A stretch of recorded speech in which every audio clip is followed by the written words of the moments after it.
Argentina have done it. They have won the Copa America.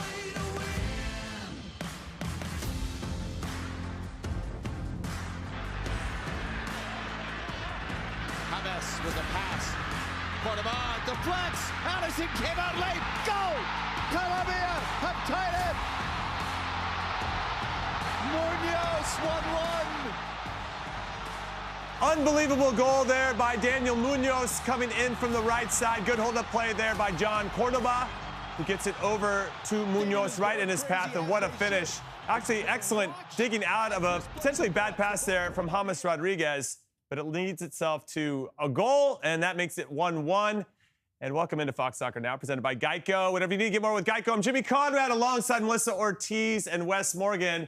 And we like to have a little game here where if we predict the right score, then somebody else has to do something punishment, as it were. And I predicted 1-1. Hey, there's still time. 1-1. There's Get that music going. There's Get that music going. There's 4 minutes left. How much time's left? I can't hear. Keep it going. 1-1. Thank you. Got the music going? Oh, no. You guys know what's up.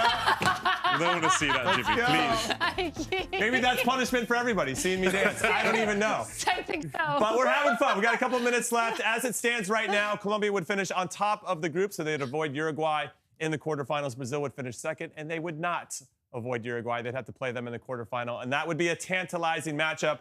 But I'm going to now lay out for our former Colombian international. How you feeling about this result in this game? Amazing. I mean, I hope it stays like this. Still 4 minutes left to go, which we got to seal the deal. So I'm a bit nervous right now, but all in all, I mean, Colombia just showed so much talent. I even want to say hierarchy in this game, just in the amount of chances created, shot on goals, shot on target, possession. I mean, they've been so sound, so crisp. James Rodriguez, man, his Next level. Next level. His accuracy and his passing, his vision. He just had so much confidence, even taking players and shielding the ball or going on the 1v1. Then you have Richard Rios in the midfield, Lerma. Like, I just think line by line, every player on this Colombian side really just gave it their all and showed their game today in spirit. And hopefully they hold this tie. And credit to Brazil, though, that free kick by Rafinha was top class as well. But I do think Colombia has been the way better team in this one. There's some bias there, for sure. What? No. Viewers, you let us know who was the better team in these 92 minutes. They created more chances, for sure. Thank you. For sure. Thank you. But there was a penalty kick that wasn't called in favor of Brazil. There was. And that should have been called. That would have made it 2-0 had they scored it. But it didn't get called. Here Comes Brazil down the line. We're going to time out here. No, good defending, good defending, good defending. Got to keep that 1-1, everybody. You guys know what I'm talking about, you know? Wes is like, what did I sign up for today? Fun. You signed up for fun. But here is the chance there. Oh, here's the penalty, actually. That should have been called. Daniel Munoz, who ends up scoring a couple minutes later, should have been called for a foul here. I agree with Vinicius and Dorivaldo. I don't know how he sees it from that far, especially when he's wearing glasses. I don't know how he can see anything from all the way across the field. But there's no touching of the ball, Wes. Pen? That's a pen. Stone cold pen. It's a penalty in my book. I'm not sure what the... And they got the benefit. No, I'm kidding. They went to VAR, too. They checked it. VAR, and they still said... I 100% agree with you guys. I 100% agree. So I don't know So that would have been 2-0. Yeah. You still would have felt the same way that Colombia is dominating. They are. They have been very good. But I looked at the possession percentages, and it's almost equal. Brazil actually has a little bit more, which looks crazy to me, because if you just watch it without looking at the stats, it seems like Colombia has been more in control of the game. But you know where I think Colombia's done a really nice job, Wes, is they've been the pressing. They've won a lot of balls high up the field, which has allowed them to transition in a meaningful way. Lucho Diaz had a couple opportunities where he's in a good spot. One time he was in one-on-one with Allison. There was a defender trying to get in behind Allison at that point. So he had some work to do, but it feels like the more dangerous chances were created by Colombia. So I ultimately agree with you, Melly. Yeah. Oh, my goodness. Possibility of a chance here with Brazil. Good ball in the box. Good ball in. Got about a minute left. No, I think Clear it's been a high-energy game, like you would expect. A lot of effort from both sides. A lot of tackles going in. There's a lot of pressure going in towards the end. No. There's 1 minute left. Hold tight. Go and pass it. Don't break my heart. Don't break my heart. Don't break my heart. What a save. Oh, my new favorite player. Oh, my God. What a save. Oh, my You know what's crazy is at how fast this pace was of the game and how chippy it was. It's crazy that we're not even in the knockout rounds yet. Seriously. This is just a group stage game. I love it. So imagine what the knockout rounds are going to look like in Copa America. What a save. I'm going to give it up. Keeping my 1-1 intact so I can punish somebody. Tight. Could be a last opportunity here. Rafinha whipping it in. This is a chance. If Brazil win, they end up being top of the group, and they'll avoid Uruguay. So there's some urgency for them to do that. You get Panama. If you get first, you end up getting Panama. So that is a little bit different than Uruguay. We are down to the final seconds. I bet you the referee's going to let this one play out. Rafinha's got a throw in deep in the Colombian half. And he's got a pretty long throw. I didn't know he had that in his bag. Oh, my God. Oh, my. What's happening? I don't know. Anyway, they tried to clear it. It's going to get a corner now. This should be the... He called it. No. He called it. Brazil's going to be so... Look at Dorival. Oh, wow. Dorival is pissed. Looks like he called the game. Hey, time is time. Respect it. Manager's not happy with that. All right, that's it. 1-1, it finishes. Yeah, Brazilians are upset. Dorival, the coach, upset.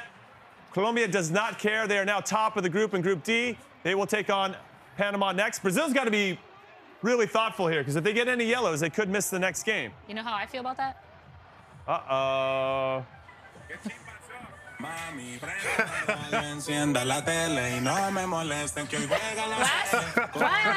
where you hit? Wes, where you at? My hits just can't stop moving. It's like a dance club here. Fox Soccer Now. Fox Soccer Now after dark. To Brazil to get a result. Oh, my God. What? Jimmy, please, no butt movements, please. Yes, Jimmy. What? No butt movements, please. Hey, I work out. I want to show it off. You know what I mean? Ole, ole, ole. Congratulations to Colombia. Thank you. Well done, baby. Top of the group. Top of the group. Just like we predicted. Still a lot of discussions here with the Brazilians. Listen, you had 95 minutes to score another goal. Maybe you should have done it during that time and not being bitching about the last 30 seconds. It gets a little annoying, to be honest. Like, just score when you had 95 minutes. Relax. I respect that. I like that you said that, because I was going to say that, but it would have seemed a little bit one-sided. Just in general. Like, you had plenty of time to score. Yeah. You should have done it then. You should have had more urgency at the 70th minute instead of the 96th minute. I agree.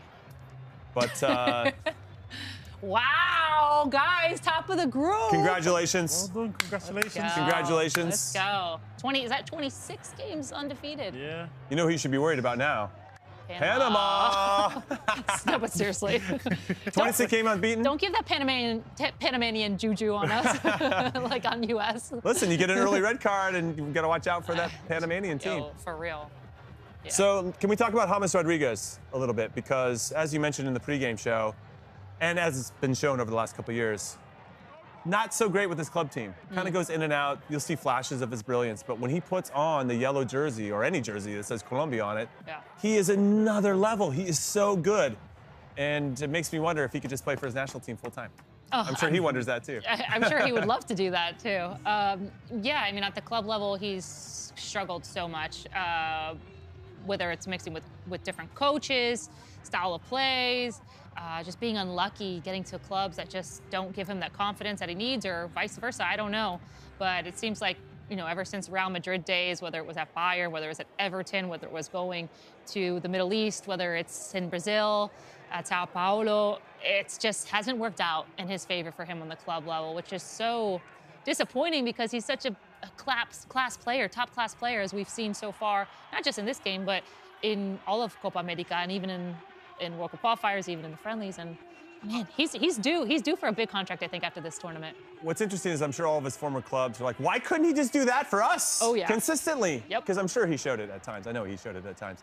All right, let's take a look at the highlights from this game. It started off fast and furious with a couple goals in the first half. We already showed you the penalty, but here is one of the first chances. James, wow, making Allison work in the goal. This is another piece of evidence, Melly, about his quality in so many different situations, but definitely on set pieces. Absolutely. He just has this eye for goal, but the accuracy and the way that he shoots with the power that he puts on it, it's nuts. Like, and this one just hits that crossbar, and you could see in this expression in his face, like, oh my gosh, like that was so close. And that's not the only one he had this game. You'll see more for sure in these replays. All right, we're going to take a look here. Vinicius Jr. getting a yellow card.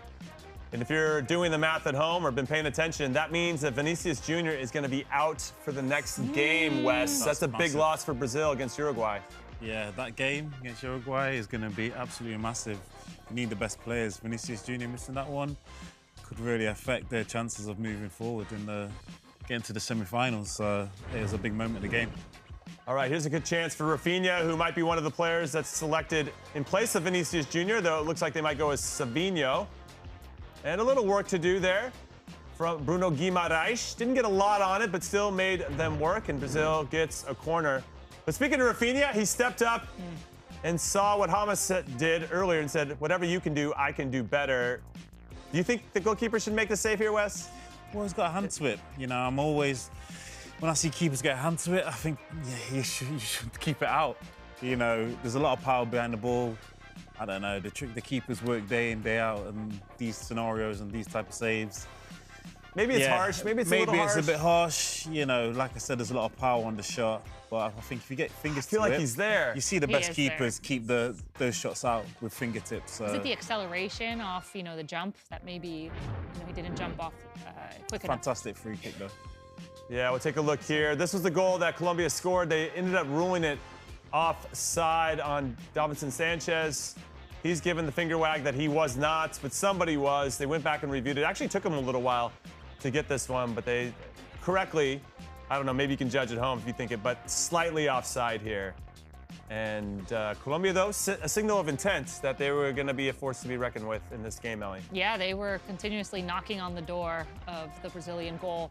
And this was just one opportunity that, obviously was called offside, but that's the intensity that they put into this game, whether it was in set pieces, whether it was in crosses, whether it was in just progressions and breaking through the defensive line. I saw in the first half, a lot of times they were pocketing and playing more direct and sending balls forward through the air at the two wide gaps. And then they switched up, I have to applaud their game management because they would shift in game to use different types of tactics. Here's another set play, here's another corner kick off of James Rodriguez, and then a shot from long distance by Richard Rios, who also just put in a great performance today. Not only in defensive work rate, but look, I mean, he's creating opportunities like this and just trying to drive it through traffic. Yeah, good set piece. We'll see James again. Just putting it in a great spot. Good opportunity for them. I feel like every time they have a set piece, they're a major threat. But again, we'll take a look at the penalty that was not called. Daniel Munoz, for me in this situation, doesn't need to leave his feet. Finney's got a little bit the better of him, but I think you can still push him into where you might have some help, Wes. But this is a stone-cold pen. Yeah, in the box, you don't want to do these desperate tackles, especially when you're up against someone like Vinicius. He's going to accelerate away. You have to kind of just stay on your feet for as long as possible and try and stop the cross. He's gone for the ball. We all thought as a penalty. We don't make the decisions. I don't know how VAR, they must have an angle that we don't have because I don't really see that he got a little touch on the ball. If he did, then fair play to him. But here, James Rodriguez keeps that ball alive. Great hold-up play there from Cordoba. And Daniel Munoz, who should have been probably booked and given up a penalty, ends up being the hero. So from 0 to hero in just a matter of minutes. A great finish, finds himself in a good spot and a nice build-up play. And there's my favorite fan, I think, of the whole Copa America. He's been at every Colombian game, and I've got plenty of time for him. But a nice response to the going to goal down, Melly. Yeah, absolutely. That's where you see the urgency. It starts from James, and a really great definition, a really great finish by Daniel Munoz, the right back. And you could see, even from his right back position, how he drives forward, how he puts himself high in those positions to be in those key moments. And then the finish, of course, was just super clutch. And here's another opportunity that we're seeing on the screen. A big long ball forward, and look at this pass in, and yeah, it's just, I'm telling you, this whole game was quite entertaining. There were so many different opportunities and just back and forth, which was awesome. So this is that high pressure we were talking about a little bit earlier, Wes, and this has got to be a goal by Borre. It bounces on him a little bit. I'll give him the benefit of the doubt, but he's got it, at the very least, got to hit the target. Yeah, that high pressure paid off there, forced the error, and you just need a solid contact on goal.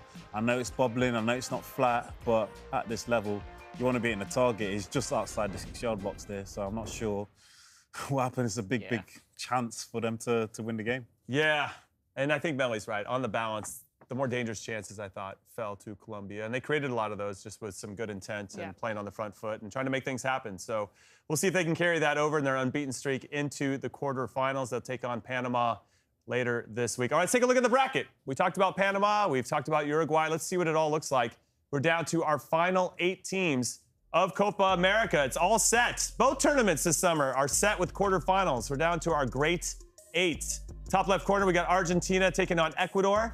That should be a very good game. And then Venezuela, Canada. So one of those 2 teams is going to be a semifinalist. That's pretty exciting. We got Colombia taking on Panama, as we've discussed, and really the big one, which could be a final in itself, Uruguay taking on Brazil. Any one of these matchups stand out for you, Melly? I'll go to you first. Uruguay, Brazil, for sure. That one's going to be feisty. If we saw a feisty matchup between Uruguay and the U.S., and then in the first half, specifically in this past match between Colombia and Brazil, I mean, you bring those 2 teams together, and they have already somewhat of a rivalry, not as big as Brazil and Argentina, of course, but it's going to be a feisty, chippity one, that's for sure. Chippity. I'm going to borrow that one. So, Wes, same? Are you still thinking the same matchup? Yeah, exact same. Uruguay, Brazil. No Vinicius Jr., which is a key missing ingredient for Brazil, but it's going to be spicy, whichever way you look at it. Spicy. It is going to be spicy. That's a good word. Chippity, and spicy. So 2 new words for your vocabulary when describing big games. SAT words, guys. I will say, though, Venezuela versus Canada is going to be a fun one as well, because I feel like that one's pretty wide open. It feels more of a coin flip. When I look at Argentina, Ecuador, Argentina feels like the heavy favorite, and Colombia feels like the heavy favorite over Panama as well. But as we do here on Fox Soccer Now, tradition, we're going to get into our best 11 for the group stages. And here are the 11 players that we identified. Do you agree with us? Do you not agree with us? We prefer if you agree with us because we like feeling good about ourselves. But if you don't, that's fine. Hit us up at Fox Soccer. Drop your thoughts in the comments. We tried to spread it around a little bit, so we didn't want to get too one-sided. But I'll run through the team, and then I want to hear from Wes and Melly about what they think. We got Maxime Crépeau, the Canadian goalkeeper, who we thought was excellent. 2 clean sheets in the last 2 games. Stood up against Argentina, made so many saves in that game in particular. Matias Vigna, the left back, goal and an assist so far in this tournament. Doing a lot of good work for Uruguay. Aramburu didn't play in the first game for Venezuela against Ecuador, but came on and was an absolute stud in their last 2 games to win the group for Venezuela. Davinson Sanchez, who got a disallowed goal. He already scored one earlier in the tournament. I thought Amir Murillo, plays for Marseille in France for Panama, was excellent. We want to give Panama some love. Then you got this ridiculous midfield with Fede Valverde, James Rodriguez, who should be a little bit higher up the field, and Moises Caicedo. That is an excellent, excellent midfield. And then look at that front 3. You got Vinicius Jr., and then we got 2 Argentines, Lautaro Martinez and Lionel Messi. And do you have any issues? This is for the entire group stage. Oh, the entire group stage. Who are we missing? How many goals did Murillo for Panama have? 1, I think? Yeah, well... I mean, he played good. Daniel Munoz should most likely be in here. Most likely. Whoa. Daniel Munoz should most likely. Well, I will say this. We made this list before that game finished. But only because we didn't know Daniel Munoz was going to score. Wow. But let's take a look at his goal. This is the first one that he scored. This is Murillo, actually. But That's Murillo's a great goal. That's a great goal. It's a good goal. It is. It's the only goal that Uruguay has given up this whole tournament.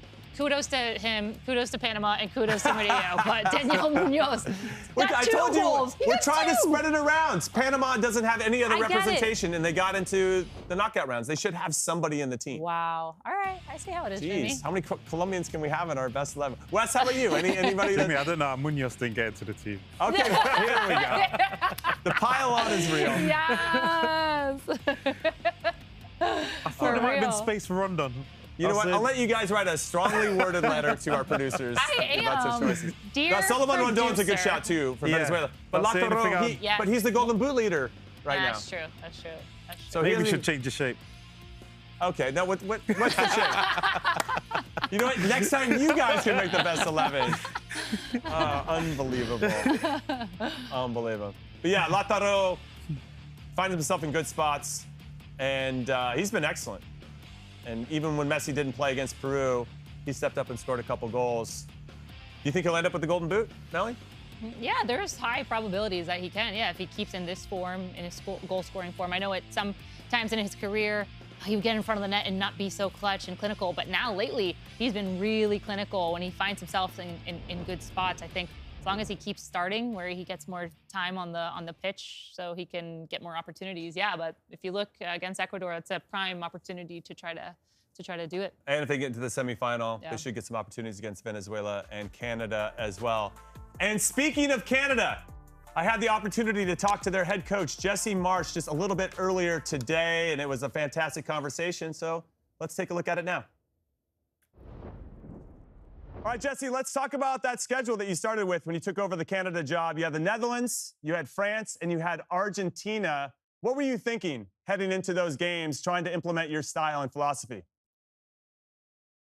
Yeah, I was thinking, why did I take this job when I had 3 opponents up? No, look, I knew when I took the job that the schedule was going to be very difficult. And by the way, put Peru and Chile in there as well. The first 5 opponents I knew was going to be very difficult. But I thought that it would give us a chance to create really high standards for how we wanted to play, and that these games would show the players that we need to uphold ourselves to very high standards, and that I felt that if we could execute, that we could have some success.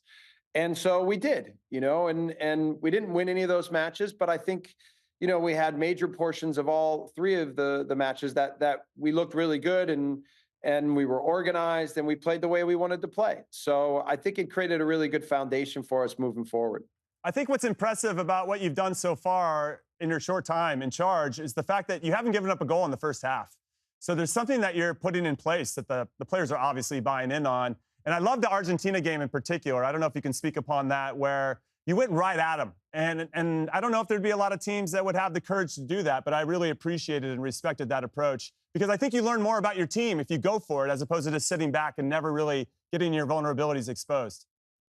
Yeah, I read somewhere after that match that no team had a first half that was like that, but in terms of some metrics and shots, and yeah, and then we've done well in the first half. We've managed to keep a lot of clean sheets, and look, we've also only scored 1 goal, right? So we're trying to find ways to be more proficient in our attack, and we're trying to continue to be a well-rounded team. But I think there's been real discipline. I think there's been real belief and excitement about what we're doing as a team. So, we still have so far to go to become the team that I really want us to be. But what I've learned is that you can implement a style on a national team, and if you're precise about the details and you implement things step by step, and you're careful about how you instruct a team, what you want to be and how you're going to get there, that you can have success with it. So, and it also is a statement about these players. Like they're smart,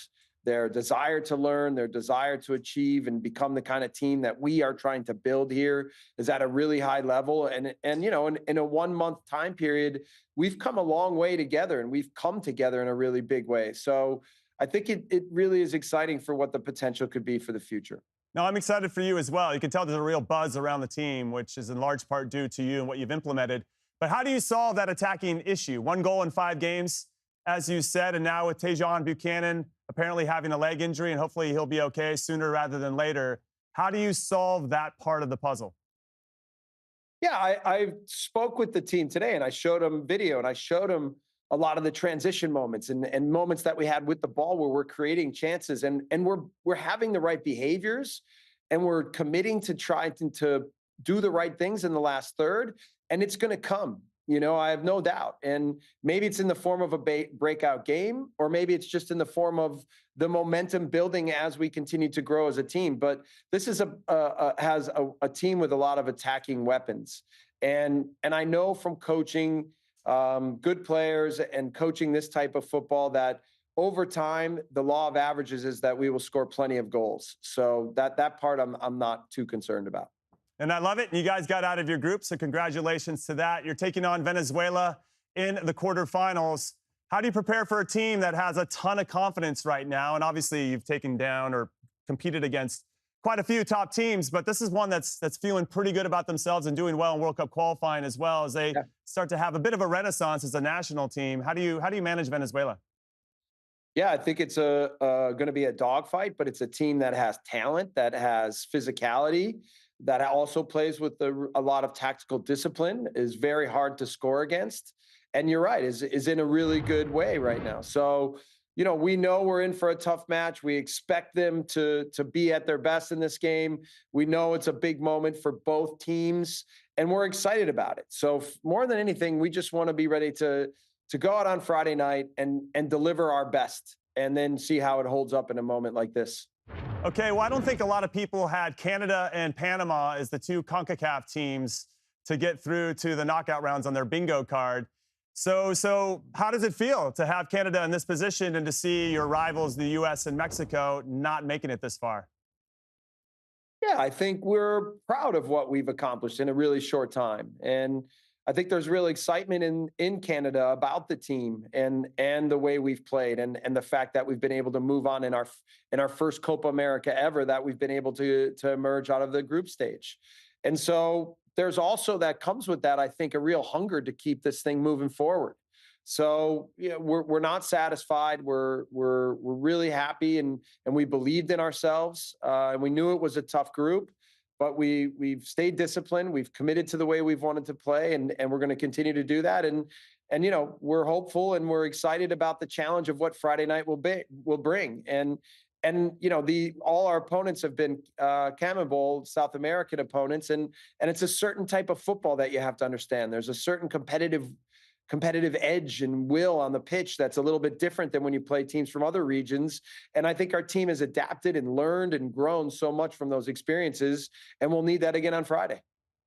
Okay, so let's take off your Canada head coaching hat for a second and put on your U.S. men's national team fan hat. And it's been documented, you've said it publicly, that you interviewed for the U.S. job prior to taking the Canada one. How are you feeling about the U.S.? Because I'm utterly disappointed in how we performed, and for as good as Canada's doing, it feels like the complete opposite for the U.S. and what our future looks like over the next couple of years. Yeah, I mean, look, I would love to say, yeah, I'm just focused in on what we're doing here in Canada, but obviously I'm paying attention, as always, to the U.S. national team, and like you, I'm saddened and disappointed by performances, by lack of discipline. There's a lot of things that I think we've always tried to be about what the game is in the U.S., and we've always believed in this group of players. And so I don't know. I because I'm not there every day, I don't know. I don't have my finger on the pulse of exactly what's going on, but certainly it's not what we had expected before this tournament. And somehow they've got to come up with solutions. And I'm glad, I'll tell you, I'm glad I'm here, man, because the people that I work with, the players that I work with, the things that we know we can achieve together, the support we have from inside the country, the support system for this entire national team is just so positive. And so I think it gives us real chance to develop something and build something, and then be ready for a big tournament come 2026. Well, I'm thrilled for your success, and I'm excited that Canada has this opportunity to potentially book their ticket for the semifinal and get another crack at Argentina, hopefully. And thank you for your time, Jesse. We really appreciate it.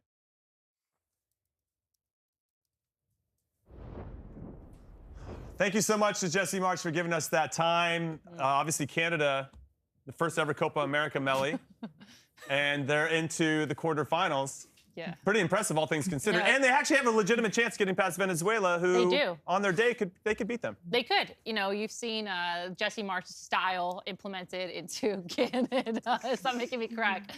We'll show you what I just did to Jimmy on our break. But no, I think what Jesse Marsh has done in such short time with this Canadian national team is quite impressive. Look, when they played against Argentina, granted, they lost, but man, in the especially the first half, they were high pressing. They, went out there full aggressive. They were there to play.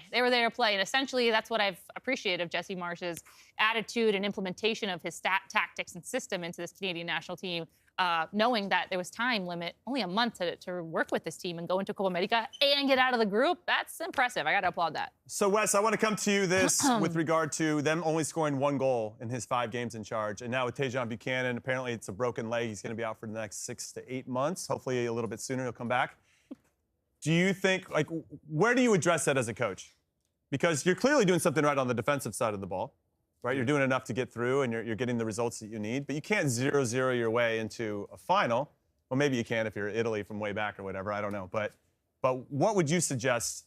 How do you get the most out of your team if they're really good on one side but not so good on the other? Yeah, they got obviously on the plus side defensively, did it very well. It's very strong. They're very strong. Attacking wise, they've got players, just need to step up. Jonathan David, centre forward that knows his way to goal, can score goals.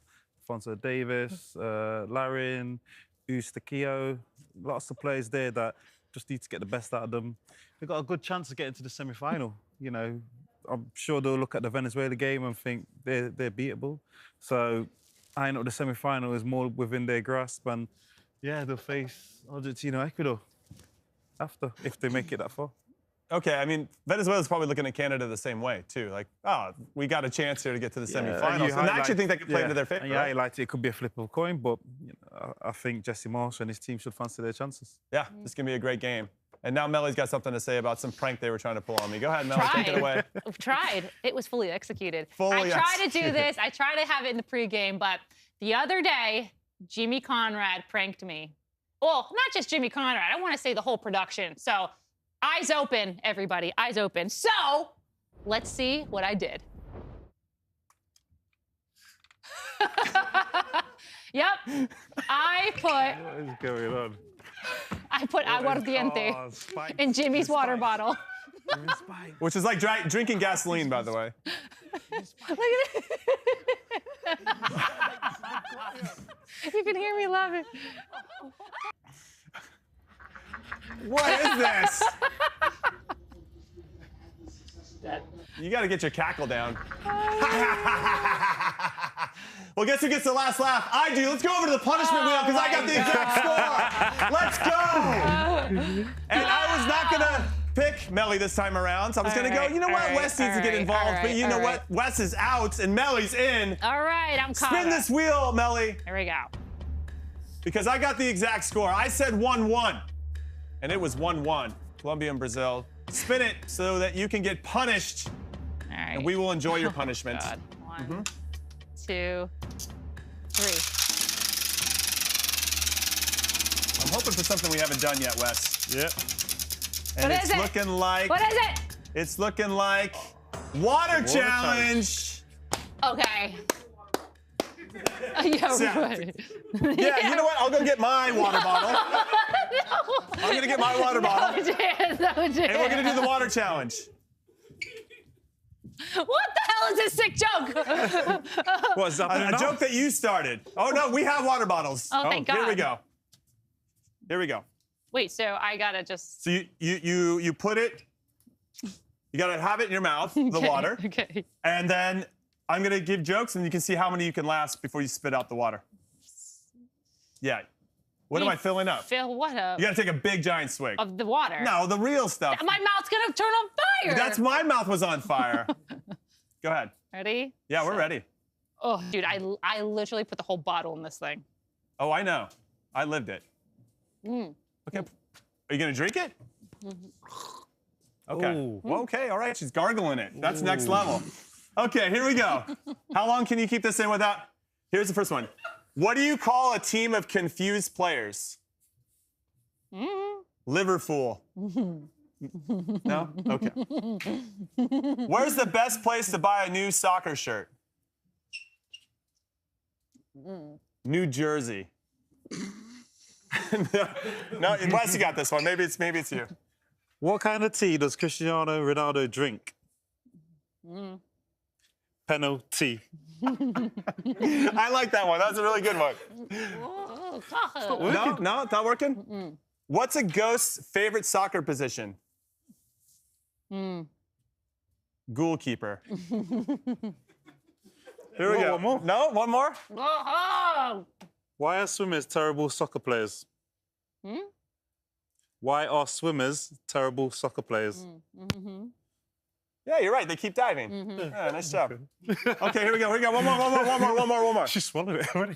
What do you call a Greek mythical creature playing soccer? Wong Swong, yeah! We got her, everybody. All right, we're leaving you guys with all the goals from today. We'll see you in a couple days once the games kick off again. Fox Soccer Now for life. Catch you guys soon. Later.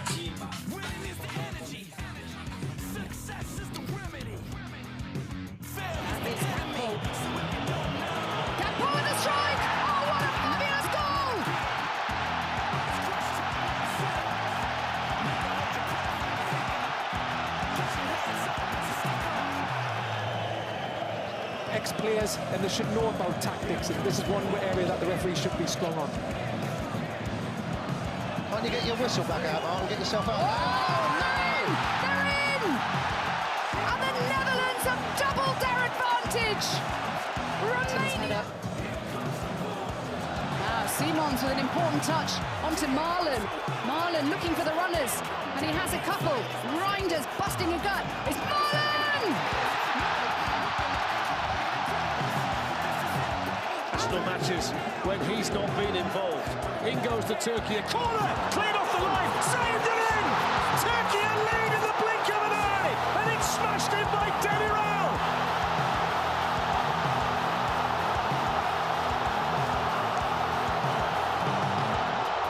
7 seconds by which Turkey a lead.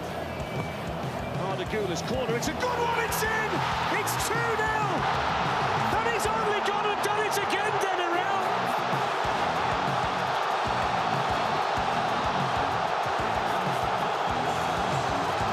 Sticking to his body in these very wet conditions. Corner taken by Sabitzer. Glanced on it in! They've got to go back! And it's smashed in by Grigoric, who's off the bench to be the hero! Goes back with it. Instead he flips it back through the backfield. Whipped in front, it's in! It's the captain, Francisco Calvo! 3 minutes in! There is the first difference. The Rica in Group D.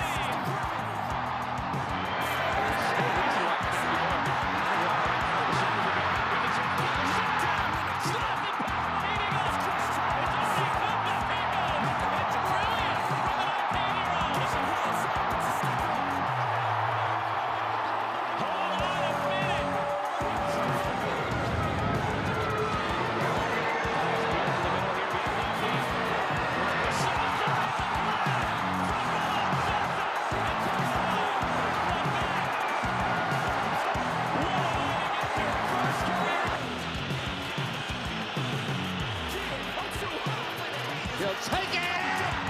Rafinha! 1-0 Brazil!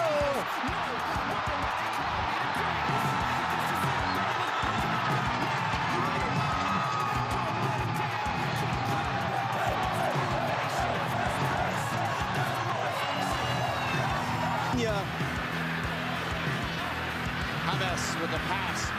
Conrad deflects. Allison came out late. Goal! Colombia have tied it. Munoz 1-1.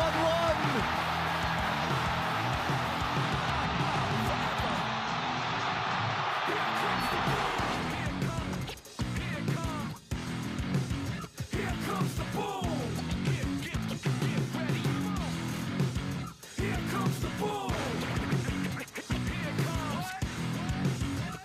comes the bull.